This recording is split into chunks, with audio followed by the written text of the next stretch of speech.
अगर आप पीएचडी कर रहे हैं, आप एक कॉलेज गोइंग स्टूडेंट हैं या आप एक फुल टाइम जॉब के साथ किसी गवर्नमेंट एग्जाम की तैयारी कर रहे हैं तो ये वीडियो आपको जरूर देखना चाहिए। इस वीडियो में मैं शेयर करूंगा अपना पर्सनल एक्सपीरियंस, कैसे एक proper 10 to 7 office going job के साथ मैंने यूपीएससी जियो साइंटिस्ट जैसे एग्जाम को मैनेज किया। ये वीडियो मेरे दिल के बहुत बहुत करीब होने वाली है क्योंकि इस जर्नी में मैंने अपने फादर को भी खोया, उसके बाद मैंने कैसे कोप अप किया। So I wish this video will add some strong values in your life. Now, starting from the starting, myself Hitesh Maurya, मैंने अपनी ग्रेजुएशन कंप्लीट करी है हिंदू कॉलेज से 2019 के अंदर।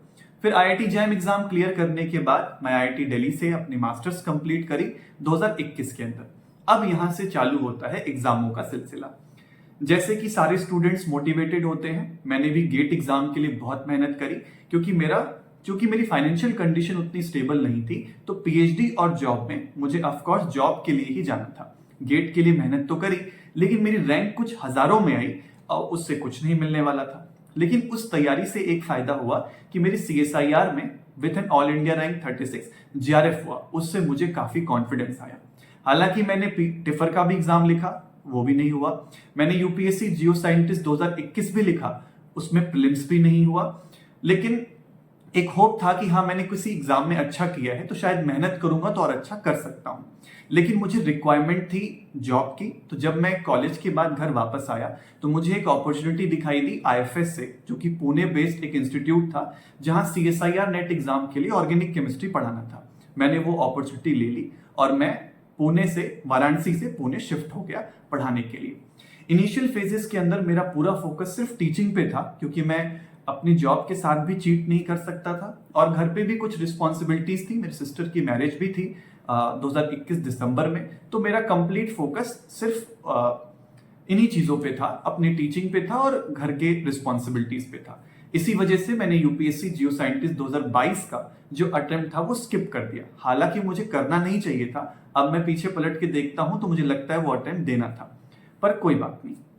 अब जब सारी रिस्पॉन्सिबिलिटीज खत्म हो गई और जॉब अब नॉर्मल पेस से चलने लगी, तो मेरी फैमिली भी मुझे शुरू से मोटिवेट करती थी कि मुझे गवर्नमेंट सर्विसेज में जाना है, और मेरा भी अंदर से मन था कि मुझे शायद गवर्नमेंट एग्जाम्स की तैयारी ही करनी है। तो जब नॉर्मल पेस स्टार्ट हुआ तो उसी साल 2022 में कुछ वैकेंसीज आउट हुई, जैसे यूपी पीजीटी की वैकेंसी आई थी और यूपी की असिस्टेंट प्रोफेसर की वैकेंसीज आई। इससे मेरे अंदर बहुत मोटिवेशन हुआ कि यार मुझे एग्जाम्स की तैयारी करनी चाहिए, क्योंकि जॉब अपॉर्चुनिटीज आ तो रही हैं। गेट के लिए मैं मोटिवेटेड नहीं था क्योंकि ओएनजीसी कोई रिक्रूटमेंट कर नहीं रही थी और मुझे था कि अगर मैं मेहनत करूं तो मुझे डायरेक्ट जॉब चाहिए। फिर मैंने इन दोनों एग्जाम्स के लिए स्टार्ट तो किया, लेकिन मेरा कंप्लीट शिफ्ट हो गया डायरेक्शन यूपीएससी जियो साइंटिस्ट की तरफ, क्योंकि इसमें हर साल रेगुलर वैकेंसीज आ रही थी और यूपी की वैकेंसीज का कुछ ठीक नहीं था कि कब होगा एग्जाम कब नहीं होगा, तो मैंने इस एग्जाम को पकड़ा। नाउ मैंने 23 का अटेम्प्ट लिखा और 24 का भी लिखा। अब इन दोनों को मैं अलग अलग पार्ट में आपको डिटेल में समझाता हूं। 2023 की जो जर्नी है वो स्टार्ट होती है जुलाई 2022 के आसपास से, जब मैंने डिसाइड किया कि अब मुझे एग्जाम के लिए प्रिपेयर करना है। तो इनिशियली मुझे सबसे ज्यादा दिक्कत आई कि मैं स्टार्ट कैसे करूं, कहां से पढूं, कौन सी चीज सबसे पहले उठाऊं। वो परफेक्ट स्टार्ट मैं खोज रहा था, तो उसमें बहुत सारा टाइम वेस्ट हुआ। फिर मैंने रैंडम एनसीईआरटीज उठाई और पढ़ना चालू कर दिया। उसका कुछ एडवांटेज नहीं हुआ, लेकिन उससे मुझे एक स्टार्ट मिला। फिर मैंने डिसाइड किया कि जो केमिस्ट्री के वीक टॉपिक्स हैं मैं पहले उनके नोट्स प्रिपेयर करूंगा, तो मैंने लेक्चर्स लेना स्टार्ट किया, जैसे आयनिक इक्विलिब्रियम हो गया और ऐसे जो टॉपिक्स सिलेबस में थे प्रीलिम्स के, उसको मैंने पढ़ना चालू किया। नवंबर तक मैंने इन सारी चीजों को कवर अप किया। अब आता है दिसंबर, जनवरी और फरवरी, जो सबसे इंपॉर्टेंट था 23 वाले अटेम्प्ट के लिए। तो दिसंबर में मैंने अपने केमिस्ट्री को रिवाइज करने का डिसाइड किया और उसमें कुछ क्वेश्चंस प्रैक्टिस करने का। लेकिन एक 10 to 7 जॉब में, जहां पर लगभग 9 घंटे की जॉब, फिर 1 घंटा आगे और 1 घंटा पीछे अगर आप जोड़ लें तो 11 घंटे चले जाते थे। उसके बाद मेरे अंदर बहुत ही कम एनर्जी बचती थी और लगभग 3 घंटे मिलते थे डेली पढ़ने के लिए। जो की टू सक्सेस था वो था कंसिस्टेंसी। मैंने डिसाइड किया था हर दिन पढ़ूंगा, चाहे आधे घंटे ही क्यों ना पढ़ना पड़े। प्लस मैं कुछ और टैक्टिक्स भी अपनाता था कि रिवीजन के टाइम पे अपनी वॉइस को रिकॉर्ड कर लिया, ऑफिस में उसे सुनता था, ट्रैवलिंग के दौरान मैं उसे सुनता था। उससे कुछ ज्यादा एडवांटेज तो नहीं होता था, लेकिन मुझे एक मोटिवेशन मिलता था कि हाँ, मैं लगातार कुछ कर रहा हूं। अब मैंने जैसे सोचा था शायद भगवान को वैसे मंजूर नहीं था। फिर 6 जनवरी 2024 मुझे एक कॉल आता है कि my father is admitted to hospital, उन्हें सेकेंड हार्ट अटैक आया है। मेरी तो दुनिया हिल गई। मैंने अपने आप को समेटा, जो भी प्रीलिम्स के इंपॉर्टेंट डॉक्यूमेंट्स थे, नोट्स थे, उनको रखा, ऑफिस में इन्फॉर्म किया और मैं तुरंत पुणे से वाराणसी चला गया। वाराणसी जाने के बाद मैं सीधा हॉस्पिटल गया, 1-2 दिन वहां था। जब मेरे फादर की कंडीशन थोड़ी सी नॉर्मल होने लगी, आई स्टार्टेड माई प्रिपरेशन।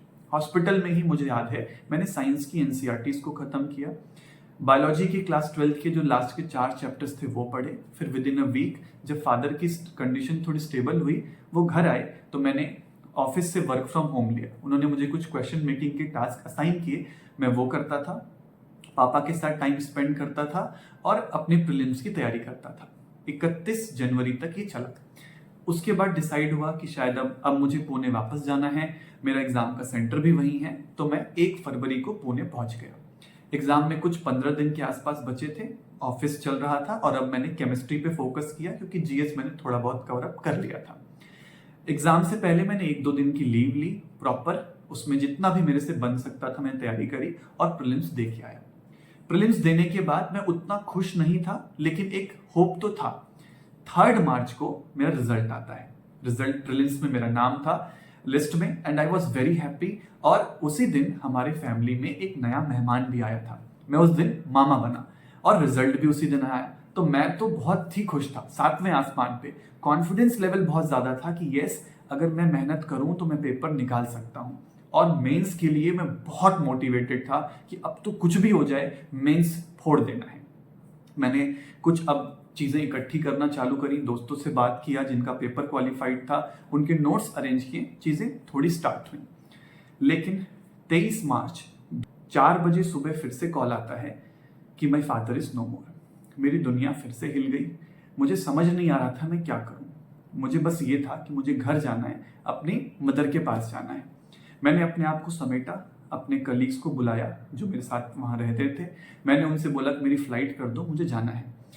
उस वक्त मैंने अपने सारे मेंस के नोट्स, जो भी जरूरतमंद चीजें थी, उनको रखा। मुझे ये पता था मैं पुणे वापस नहीं आने वाला।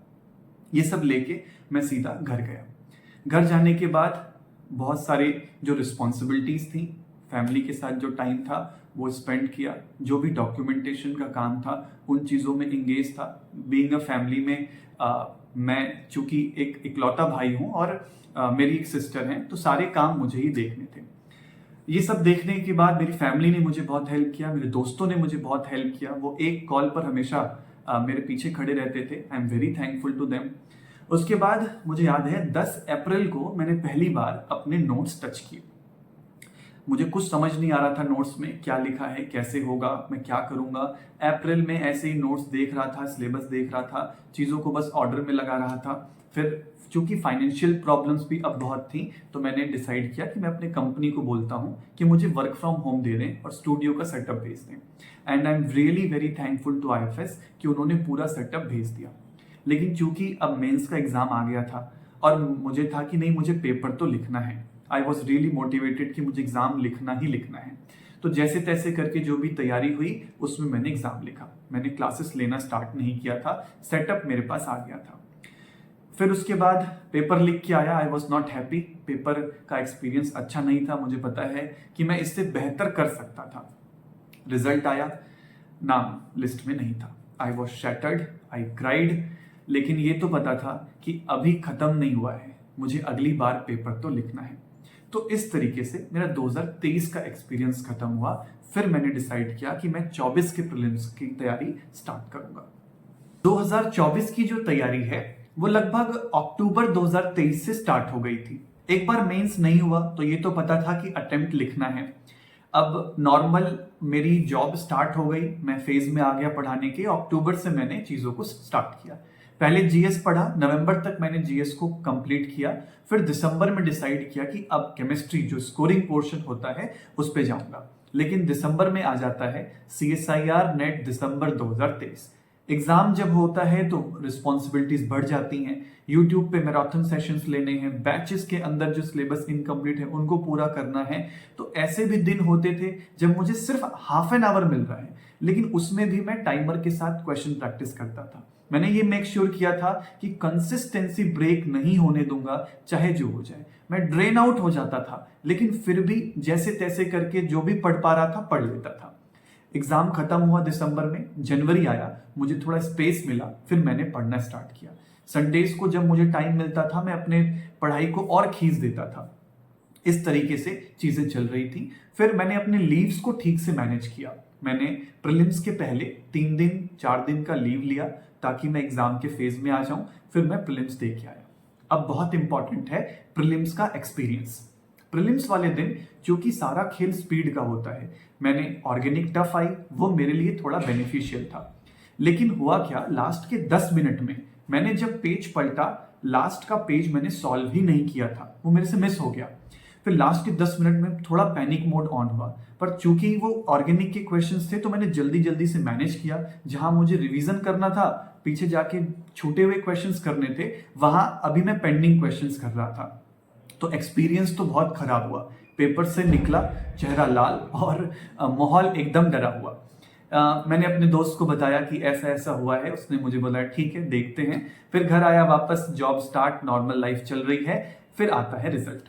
प्रीलिम्स का रिजल्ट आया और लिस्ट में मेरा नाम था। बस फिर क्या, मैं बहुत खुश था। सबको बताया, घर पे दोस्तों को बताया, और फिर से एक वो मोटिवेशन आ गया अंदर कि यार अब तो मेंस के लिए आर या पार कर देना है। फिर जॉब के साथ मैनेज करना बहुत मुश्किल हो रहा था। हालांकि मैंने 23 में जो तैयारी करी थी उसने मुझे बहुत मदद करी। मुझे एक लेआउट तो पता लग गया था कि मेंस के लिए मुझे क्या क्या पढ़ना है, कितना पढ़ना है, कहाँ इंप्रूव करना है। तो उसमें मुझे थोड़ी हेल्प मिली। मैंने जितना भी दिन में समय मिलता था उसमें पढ़ता था। बीच में 1-2 लीव्स डाल के, थोड़े से लीव्स को एक्सटेंड करके अपने लिए समय निकालता था। लेकिन एग्जाम से पहले मुझे 1 महीने का ब्रेक चाहिए था, और प्राइवेट ऑर्गेनाइजेशन में 1 महीने की छुट्टी मिलना वाकई में बहुत मुश्किल होता है। लेकिन मैं किसी भी हद तक जाने के लिए तैयार था। मैंने ऑफिस में मेडिकल लीव डाली। मैंने अगर डीजे सर और आरसी सर ये वीडियो देख रहे हैं तो सॉरी सर, मैं जानता हूं ये एथिकली करेक्ट नहीं है, लेकिन मेरे पास और कोई ऑप्शन नहीं था, मुझे करना ही पड़ा। मैंने प्रॉपर 1 महीने की लीव ली। मैंने कहा फ्रैक्चर हो गया, अब मैं लेक्चर्स नहीं ले सकता। प्रॉपर मैंने फिर से मेंस की तैयारी चालू करी और सिर्फ पढ़ता था। उठा पढ़ा सोया, उठा पढ़ा सोया, 1 महीने यही चला। अब आता है पेपर का दिन। पेपर का एक्सपीरियंस फिर से बहुत इंपॉर्टेंट है, ध्यान से सुनना। पेपर वन था थोड़ा डिफिकल्ट। पेपर 1 जो हमारा इनऑर्गेनिक का पेपर होता है वो मैंने लिखा। जब पेपर सबमिट कर रहा था मैं, तो पेपर सबमिट कर दिया, और फिर जब मैंने पेपर पलटा तो मैंने देखा लास्ट का जो पेज था 30 क्वेश्चंस मैंने किया ही नहीं। अब मैं गिल्ट में, मैंने प्रीलिम्स में भी यही कर दिया, मैंने मेंस में भी यही कर दिया, मैं क्या कर रहा हूं, अब तो मैंने पेपर ही खो दिया, अब मैंने सब सत्यानाश कर दिया। फिर बहुत ही टेंशन चल रही थी, और इसके चक्कर में पेपर 2 बहुत खराब कर दिया। पेपर 2 जैसे तैसे अपने आप को, मन को समझाया। उसी दिन होता है पेपर 2, शाम में लिखा। शुरू में तो एनर्जेटिक था, फिर बाद में पेपर में लगने लगा कि यार अब तो नहीं होगा, काफी डिमोटिवेट हो गया। पेपर खत्म होना था 5:30 बजे, मैं वेट कर रहा हूं 5 बजे की कोई पेपर ले ले मेरा। फिर मुझे रियलाइज हुआ कि अभी आधा घंटा और है। फिर मैंने सारे पेंडिंग क्वेश्चंस को फिर से करना चालू किया। सारे फाइनल क्वेश्चंस को आंसर्स निकाल निकाल के बॉक्स में डाले, जैसे तैसे जितना हो सकता था कंप्लीट कर दिया, दे दिया पेपर।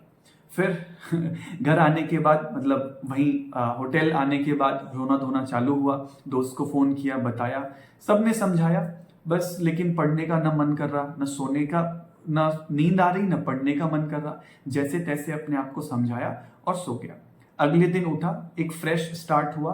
पेपर 3 जितना आता था लिखा, आखिरी दम तक लिखा। कुछ क्वेश्चंस छूटे, लेकिन जो मैं कर सकता था उस पेपर में मैंने लिख दिया। क्योंकि हाफ पोर्शन ऑर्गेनिक किया था वो मुझे आता था, और फर्स्ट वाला जो पोर्शन था एनालिटिकल वो मैंने इस बार ठीक ठाक कवर कर लिया था, तो उसमें भी चीजें लिख दी। इतना करने के बाद फिर से नॉर्मल फेज, घर आया, पढ़ाना स्टार्ट हो गया, नॉर्मल लाइफ चलने लगी।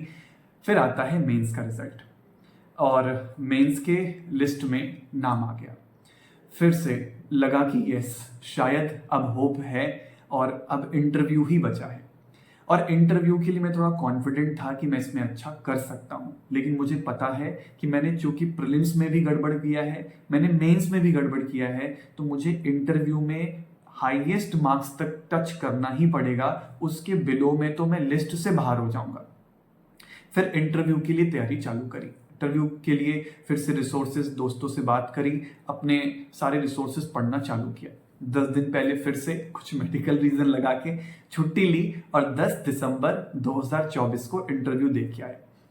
भगवान की दया थी कि इंटरव्यू वाले दिन कुछ भी ऊपर नीचे नहीं हुआ, उस दिन सब कुछ ठीक था। इंटरव्यू जो चेयरपर्सन थे उन्होंने अच्छे क्वेश्चंस पूछे जो मुझे आते थे और इंटरव्यू ठीक गया।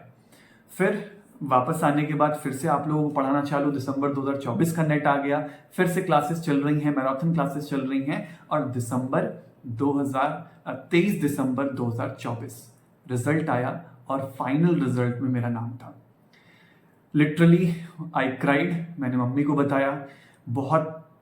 मैं बहुत शॉक्ड था कि इतना सब कुछ देखने के बाद तो मैं खुश भी था और मैं रो भी रहा था, बस ऐसा चल रहा था। मम्मी बहुत खुश थी। This entire success was devoted to my father and still जब मैं वो मोमेंट याद करता हूँ तो बहुत ही भावुक जैसा हो जाता हूँ। एक चीज जो मैंने सीखी है कि नेवर एवर गिव अप, कभी आपको गिव अप नहीं करना है। यस, लक का फैक्टर भी होता है, लेकिन लक भी तभी मदद करेगा जब आप सारी हदें पार करने के लिए तैयार हैं। तब आप सबसे पहले एनालाइज करिए आप कितने पानी में हैं और आपको कितनी मेहनत करनी है, और विदाउट एनी चीटिंग आप ऑल इन जाइए पेपर में। फिर उसके बाद जो होगा वो देखा जाएगा। प्लान बीज भी बनाइए, प्लान बी बना के भी रखना बहुत इंपॉर्टेंट है, उसके ऊपर भी सोच के रखिए।